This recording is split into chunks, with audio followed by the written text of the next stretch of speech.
In this video, we shall be taking a closer look at many features of the conveyance deed. This will include descriptions, numbers, and various other features.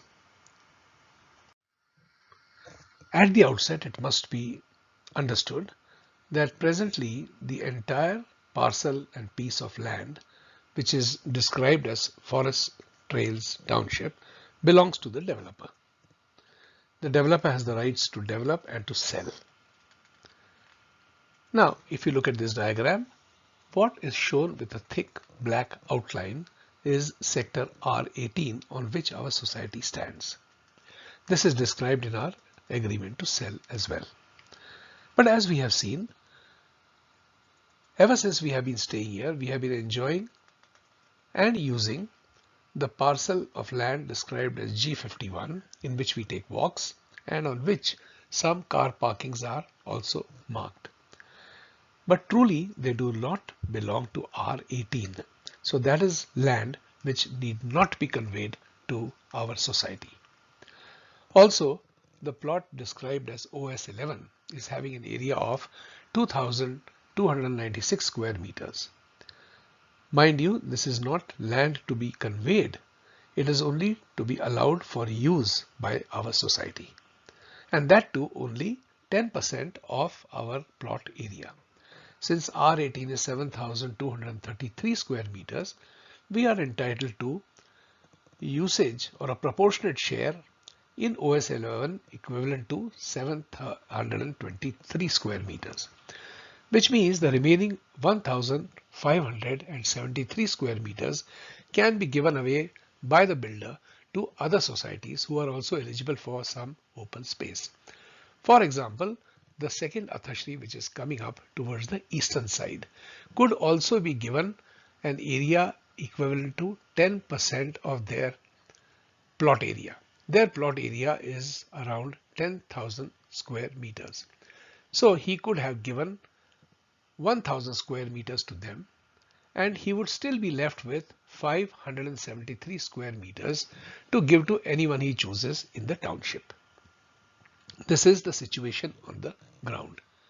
So we are talking about G51, which we are enjoying, but which do not belong to our society. OS11, of which we have got only a part proportionate to our land area for use, not for ownership. However, ownership of the swimming pool is to be granted to us in order to fulfill our agreement to sell clauses. Moving on, since both the plots R18 and OS11 belong to the developer could convey R18 and still demand rights of passage or easement rights to his plot of land OS11. As explained earlier, we are allowed access and enjoyment up to 10% of our plot area, which amounts to 723 square meters out of this OS11. However, the builder or promoter is ready to convey the entire OS11 to our housing society. So we will be conveyed OS11 according to this draft, which measures nearly 2,300 square meters. However, there are some conditions attached to that. One condition attached to that is that even though the entire structure, swimming pool, Ojas Hall and everything else and all the equipment, as well as the entire piece of land measuring 2,296 square meters will be conveyed to our society and we becomes the owner, we shall have to allow membership to other Athashri Valley members to use the facilities of OS11 at rates to be determined by us.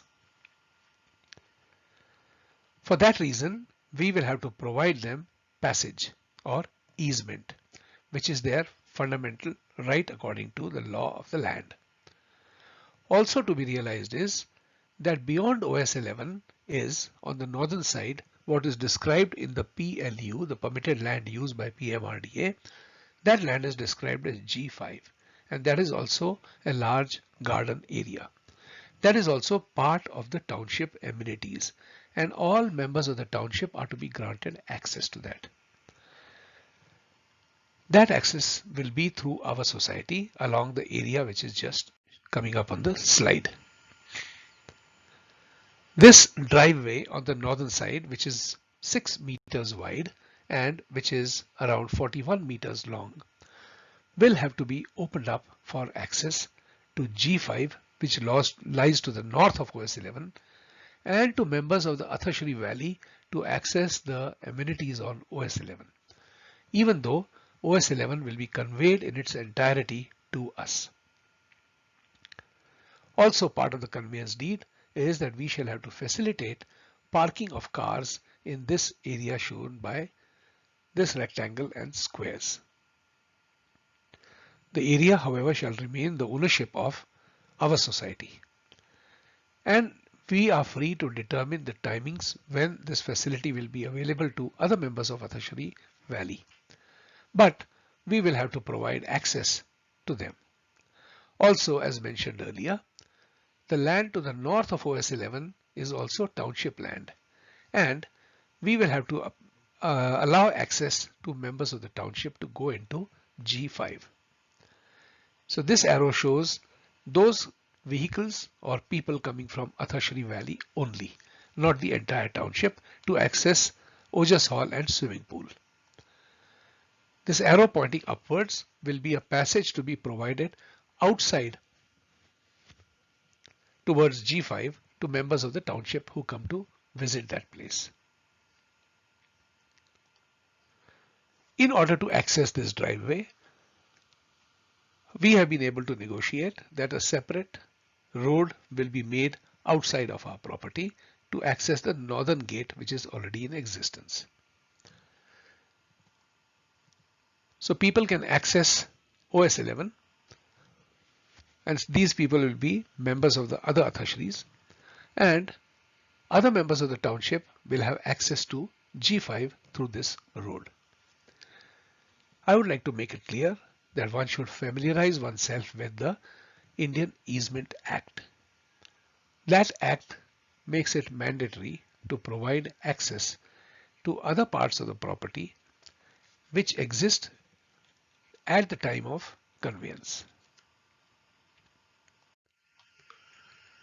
So the total area that will be conveyed to us is R18, equivalent to 7233 square meters. This is in consonance with our agreement to sell. Technically speaking, this is what we are entitled to in entirety only. However, we are getting ownership of the entire OS 11 and G51, which amounts to 3025 square meters, and the STP, which is 90 square meters. So the total land that will be conveyed to us will be 12,644 square meters. In return, we are providing passage along that patch of 6 meters by 41 meters. Mind you, that is only passage. You can have restriction of timings and other arrangements which can easily be worked out since you are the owners of all the land which is shown over here. R18, OS 11, G51 and STP all will be conveyed to our society. Thank you very much for your attention. That brings us to the end of this video. In the next video, we shall take a look at a few frequently asked questions.